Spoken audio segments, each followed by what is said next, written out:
Rule number 1, don't lose money.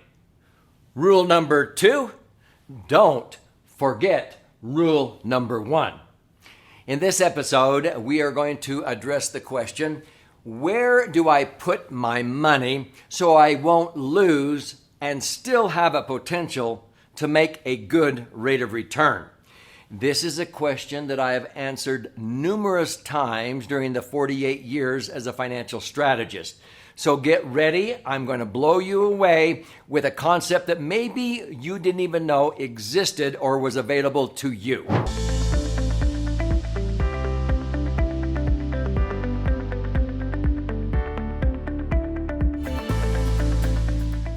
So my name's Doug Andrew, and I've been a financial strategist and a retirement planning specialist now for north of 48 years. And I've helped thousands of people prepare for a comfortable retirement by teaching them how to accumulate, access, and transfer their money totally tax-free, how to participate when the market and the economy is going up, but not lose when the market goes down. That actual quote I gave at the beginning was from Warren Buffett, because he had 2 rules for investing. Don't lose money is number 1, and he says number 2, don't forget rule number 1. Well, sometimes that's easier said than done, but when you understand indexing, it's actually pretty powerful. You can do this. And so I've written many articles in my life, and I've written 12 best-selling books. I feel so blessed and honored for the receptivity. And this is actually one of the articles that inspired me to do this episode. Where do I put my money so I won't lose and still have the potential to make a good rate of return? If this is intriguing you, get ready, put on your seatbelt. I'm about to show you how to do this. Now, I'm going to talk from the 50,000 foot level here for just a few minutes. And if this is intriguing you, I will gift you a copy of a 300-page book absolutely free. You just contribute a nominal amount towards the shipping and handling, and I'll show you how to do that at the end, where you can learn how to accumulate, access, and transfer your money totally tax-free.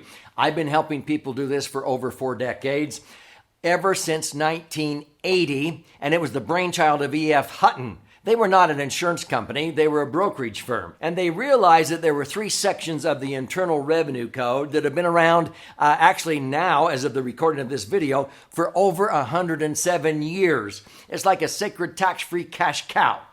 Section 101A, 72E, and 7702. In a nutshell, money inside of an insurance contract can accumulate tax-free under Section 72E.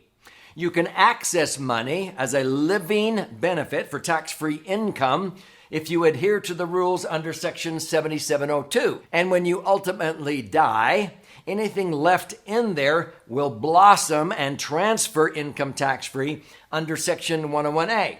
Why is it a sacred cow?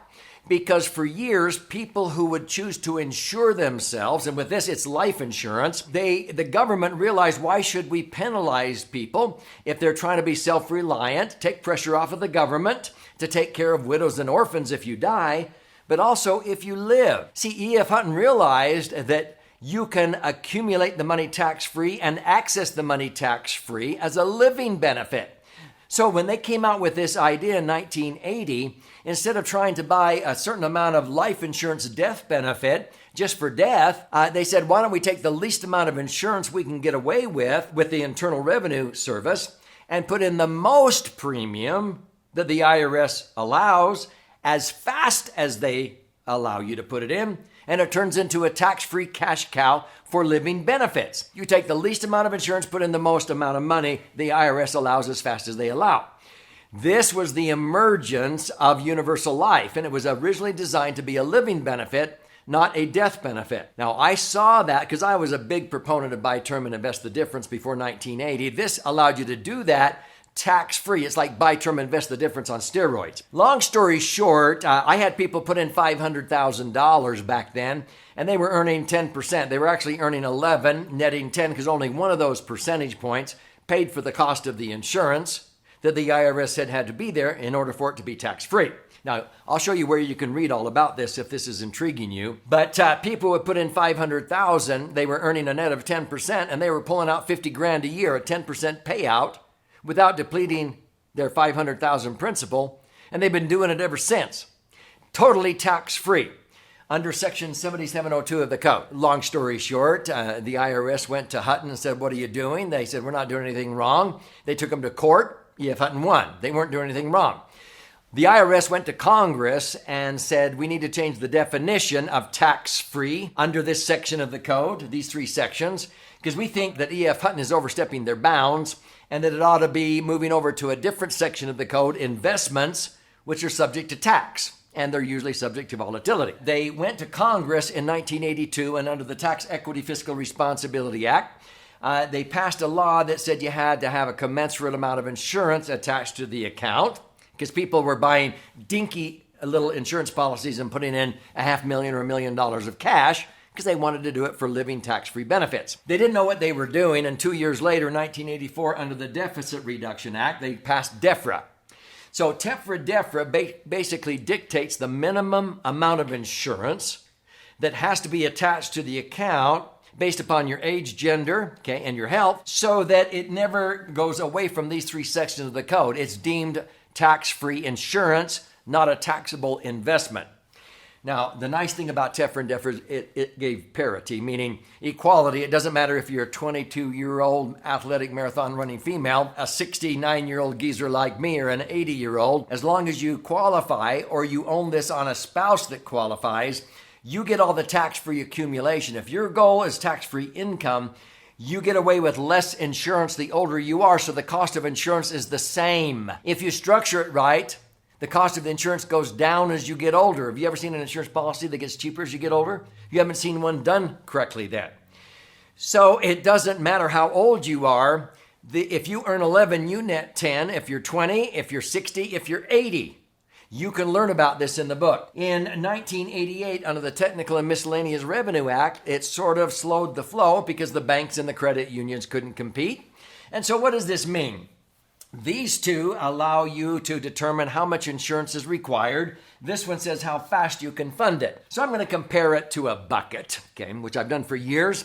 You're setting up an account, a universal life insurance contract, and my preferred account is an indexed universal life, and you're designing the bucket to accommodate the amount of money that you want to be grandfathered to put into it. Let's say $500,000, $50,000, $5 million, but you're not obligated to put that much in, but it would behoove you to. What you're doing is under TEFRA and DEFRA, if you're 60 years old and you want to put in $500,000, the minimum amount of insurance would be about $1,250,000. You could buy way more insurance than that for $500,000. That's not the objective. You want the least amount so that the spigot on this bucket, the cost of the insurance that the IRS says has to be there, is the minimum.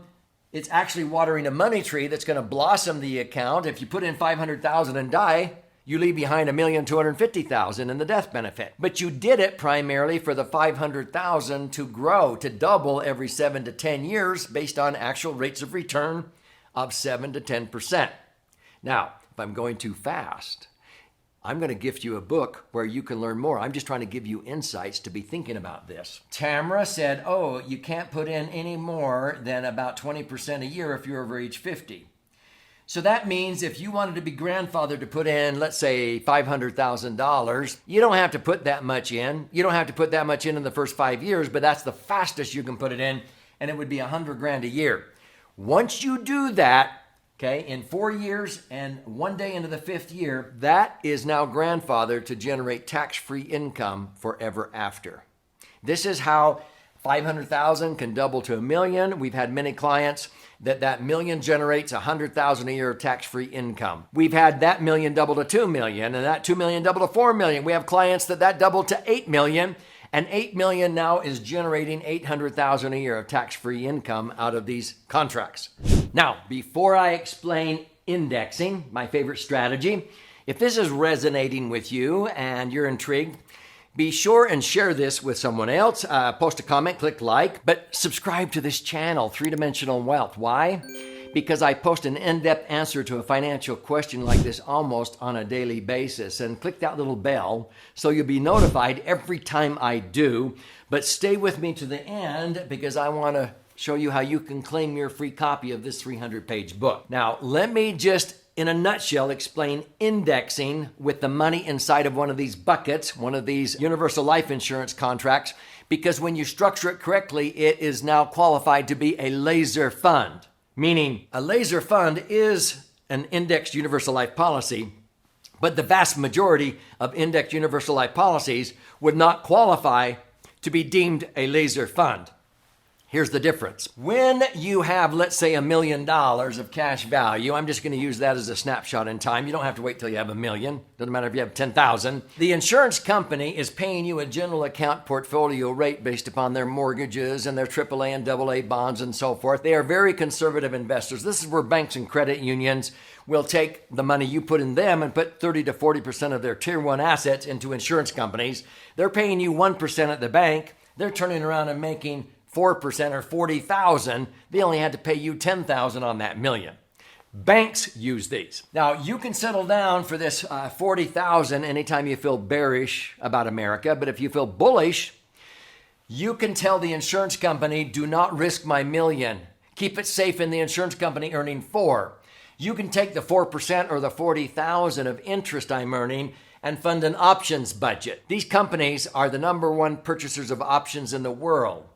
So this allows them to take that and buy options in the S&P, the Dow Jones, the Russell 2000. You can diversify in all these different indices. And when you do, that gives them the wherewithal to pay you 8%, 12%, up to a cap. Sometimes there are no caps. I am recording this episode in 2021. We had clients, March of 2021, get credited 61.33% based upon how they linked in March of 2020 during the COVID-19 pandemic when the market crashed, and a year later they got credited 61%.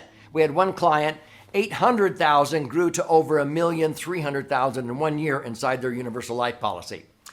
So if the market tanks, you guess wrong, the options expire worthless, but you don't lose your million. So you don't lose when the market goes down. You may not make much of anything. Zero becomes your hero because everybody else might lose 20, 30, or 40%, but you don't lose anything, you still have your million. But if the market goes up, the insurance company has the wherewithal to pay you 80,000, 120,000 up to a cap or maybe no cap because the options blossom. Does that make sense? If it doesn't, you need to study this. What does this mean? During the worst decade since the Great Depression, 2000 to 2012, when the market went down, a lot of our clients experienced average returns of 7, 10%. Here is a sample of an annual statement where people diversified within their bucket. And they got credited 14.89 on 20% of their money, 10.25 on another 20%, 15.07, 8, and 13. The average of all that is over 10%. We've been doing this for years. Indexing came out in 1997. Here's another example where people were diversified in these various places inside of one insurance company, one statement. So when you look at indexing, many times advisors I point my mentees to, my students, they might diversify 40% in what is called the 1-year high cap. This is where people got as much as 66%, less a 5% threshold, 61%. This year. 40% in a 2-year. You're waiting for 2 years to see what the market does. Another 20% maybe in a 5-year. You wait 5 years and they average the last year of those 5 years. Why would you do that? Because the average by diversifying for the last 20, 30 years has been 11.3% tax-free. Many times people will say, I just want to go 50% in the 2-year, 50% in the 5-year. The average has been 14%. Is this intriguing you? Let me show you one more, and then I want to gift you a copy of the book. You can use multipliers.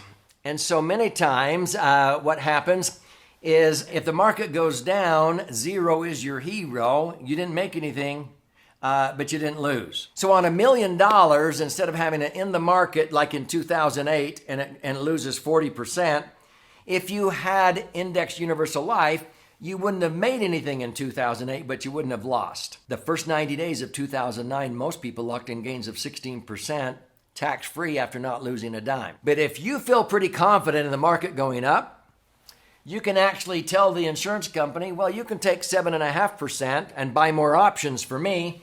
That goes into the options budget. Now you're capping your loss at 7.5%. I don't want to lose any more than 7.5% if the market dives 30 or 40%. And guess what they'll do? They'll pay you 2.7 times whatever the market does. That means if the market went up 10%, you get 27%. If you subtract the 7.5% fee, you got 19%. We've done this for people many, many times. This is how many people got over 160% in the year 2021. If you want to cap your loss at 5, they'll times it by 2.14. These are called multipliers. Now, if I've blown you away, you probably are intrigued and want to learn more. How can you do that? Claim your free copy of this book, okay?